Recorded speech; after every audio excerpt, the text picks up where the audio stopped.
ಸರ್ವರಿಗೂ ನಮಸ್ಕಾರ ಆತ್ಮೀಯರೇ, ನಿಮಗೆಲ್ಲರಿಗೂ ಸಿರಿಗನ್ನಡ ಕಸ್ತೂರಿ ಯೂಟ್ಯೂಬ್ ಚಾನಲ್ಗೆ ಪ್ರೀತಿಯ ಸ್ವಾಗತ. ಇಂದಿನ ಈ ವಿಡಿಯೋದಲ್ಲಿ ನಾನು ನಿಮಗೆ ರಾಷ್ಟ್ರೀಯ ಭಾವೈಕ್ಯತೆ ಎಂಬ ವಿಷಯವನ್ನು ನೀಡಿದಲ್ಲಿ ಹೇಗೆ ಒಂದು ಮಾದರಿ ಪ್ರಬಂಧವನ್ನು ಬರೀಬಹುದು ಅನ್ನುವುದರ ಬಗ್ಗೆ ತಿಳಿಸಿಕೊಡ್ತಾ ಇದ್ದೇನೆ. ಗಮನಿಸಿ. ಪ್ರಾರಂಭದಲ್ಲಿ ಪೀಠಿಕೆ ಬರೆಯುವುದಾದರೆ, ರಾಷ್ಟ್ರದ ಕುರಿತು ಅರಿವು, ಭಕ್ತಿ, ಸೇವೆ, ಅಭಿಮಾನಗಳೇ ರಾಷ್ಟ್ರೀಯತೆ. ಈ ರಾಷ್ಟ್ರೀಯತೆಯ ಭಾವನೆಗಳು ಪ್ರಜೆಗಳಲ್ಲಿ ಐಕ್ಯವಾಗುವುದೇ ರಾಷ್ಟ್ರೀಯ ಭಾವೈಕ್ಯತೆ. ಭಾರತವು ಪ್ರಜಾಪ್ರಭುತ್ವ ತಳಹದಿಯ ಮೇಲೆ ರೂಪಿತವಾದ ಜಾತ್ಯತೀತ ರಾಷ್ಟ್ರ.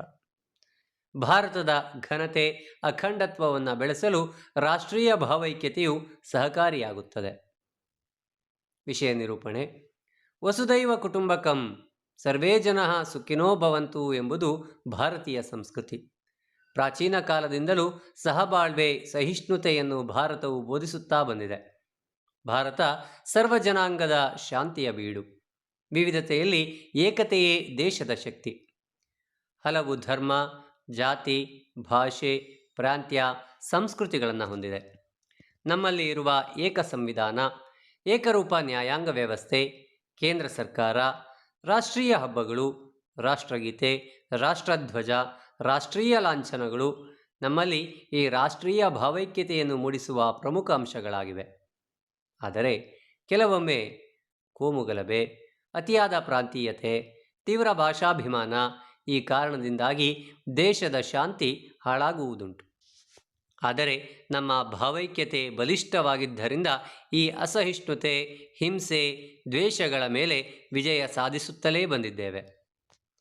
ನಮ್ಮಲ್ಲಿ ರಾಷ್ಟ್ರೀಯ ಭಾವೈಕ್ಯತೆ ಹಾಳಾಗದಿರಲು ಈ ಕೆಳಗಿನವುಗಳನ್ನು ನಾವು ಕಡ್ಡಾಯವಾಗಿ ಪಾಲಿಸಲೇಬೇಕು. 1. ಧರ್ಮ, ಜಾತಿಗಳು ಬೇರೆಯಾದರೂ ನಾವೆಲ್ಲ ಒಂದು ಎಂಬ ಭಾವನೆ ಇರಬೇಕು. ನಮ್ಮಲ್ಲಿ ಸರ್ವಧರ್ಮ ಸಮಭಾವನೆಯು ಹಾಳಾಗದಂತೆ ಸದಾ ಎಚ್ಚರ ವಹಿಸಬೇಕು. 2. ವಿವಿಧ ಧರ್ಮ ಜನಾಂಗದವರು ಆಚರಿಸುವ ವಿವಿಧ ಸಂಸ್ಕೃತಿ ಪರಂಪರೆಗಳನ್ನು ಗೌರವಿಸಬೇಕು. 3.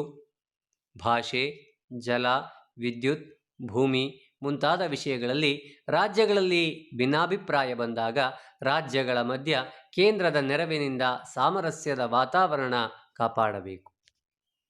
4. ರಾಷ್ಟ್ರಧ್ವಜ, ರಾಷ್ಟ್ರಗೀತೆ, ರಾಷ್ಟ್ರೀಯ ಹಬ್ಬಗಳ ಬಗ್ಗೆ ಗೌರವ ಹೊಂದುವುದು, ರಾಷ್ಟ್ರೀಯ ಮಹಾಪುರುಷರ ಬಗೆಗೆ ಅಭಿಮಾನವನ್ನು ಬೆಳೆಸಿಕೊಳ್ಳಬೇಕು. 5. ಸಂವಿಧಾನ ಮತ್ತು ಕಾನೂನನ್ನು ಪಾಲಿಸಬೇಕು. ಪ್ರಜೆಗಳು ತಮ್ಮ ಹಕ್ಕು, ಕರ್ತವ್ಯಗಳಿಗೆ ಬದ್ಧರಾಗಿರಬೇಕು. 6. ದೇಶ ಸೇವೆಗೆ ಸದಾ ಸಿದ್ಧವಾಗಿರಬೇಕು. ಯುದ್ಧ, ಭೂಕಂಪ, ಪ್ರವಾಹಗಳಂತಹ ಆಪತ್ಕಾಲದಲ್ಲಿ ನೆರವಾಗಬೇಕು. 7. ರಾಷ್ಟ್ರೀಯ ಸ್ಮಾರಕ ರಕ್ಷಣೆ ಮಾಡುವುದರೊಂದಿಗೆ ಸಾರ್ವಜನಿಕ ಸ್ಥಳ ಮತ್ತು ಆಸ್ತಿಗಳನ್ನು ಕಾಪಾಡಬೇಕು. 8. ಅರಣ್ಯ ರಕ್ಷಣೆ, ಪರಿಸರ ಸ್ವಚ್ಛತೆ, ಪ್ರಜಾಕಲ್ಯಾಣ ಭಾವನೆಯನ್ನು ಬೆಳೆಸಿಕೊಳ್ಳಬೇಕು. ಇವೆಲ್ಲವೂ ಉಪಸಂಹಾರವನ್ನು ಬರೆಯುವುದಾದರೆ ಇವೆಲ್ಲವೂ ನಮ್ಮ ರಾಷ್ಟ್ರೀಯ ಭಾವೈಕ್ಯತೆಗೆ ಪೂರಕವಾದ ಅಂಶಗಳಾಗಿವೆ. ಶಾಲಾ ಕಾಲೇಜುಗಳಲ್ಲಿ ರಾಷ್ಟ್ರೀಯ ಭಾವೈಕ್ಯತೆಯ ಕಾರ್ಯಕ್ರಮಗಳನ್ನು ರೂಪಿಸಬೇಕು. ಮೊದಲು ರಾಷ್ಟ್ರ, ನಂತರ ಜಾತಿ, ಕುಲ, ಧರ್ಮ, ಭಾಷೆ, ಪ್ರಾಂತ್ಯ ಎಂದು ಭಾವಿಸೋಣ. ನಾವೆಲ್ಲರೂ ಭಾರತೀಯರು ಒಂದಾಗಿ ಬಾಳಿದಾಗ ದೇಶ ಅಭಿವೃದ್ಧಿಯಾಗುವುದು ಮತ್ತು ವಿಶ್ವಮಾನ್ಯ ರಾಷ್ಟ್ರವಾಗುವುದು ಎಂಬುದು ನನ್ನ ಅಭಿಪ್ರಾಯವಾಗಿದೆ. ಪ್ರೀತಿಯ ವಿದ್ಯಾರ್ಥಿಗಳೇ, ಇದು ರಾಷ್ಟ್ರೀಯ ಭಾವೈಕ್ಯತೆ ಎಂಬ ವಿಷಯವನ್ನು ನೀಡಿದಲ್ಲಿ ನಾವು ಒಂದು ಮಾದರಿ ಪ್ರಬಂಧವನ್ನು ಹೇಗೆ ಬರೆಯಬಹುದು ಅನ್ನುವುದನ್ನು ನಿಮಗೆ ತಿಳಿಸಿಕೊಟ್ಟಿದ್ದೇನೆ. ಈ ವಿಡಿಯೋ ನಿಮಗೆ ಇಷ್ಟ ಆದರೆ ಲೈಕ್ ಮಾಡಿ, ಹಾಗೆ ನಿಮ್ಮ ಅನಿಸಿಕೆಯನ್ನು ಕಮೆಂಟ್ ಮಾಡಿ. ಜೊತೆಗೆ ಮುಂದಿನ ವಿಡಿಯೋಗಳಿಗಾಗಿ ಸಿರಿಗನ್ನಡ ಕಸ್ತೂರಿ ಯೂಟ್ಯೂಬ್ ಚಾನಲನ್ನು ಸಬ್ಸ್ಕ್ರೈಬ್ ಮಾಡಿ. ಧನ್ಯವಾದಗಳು.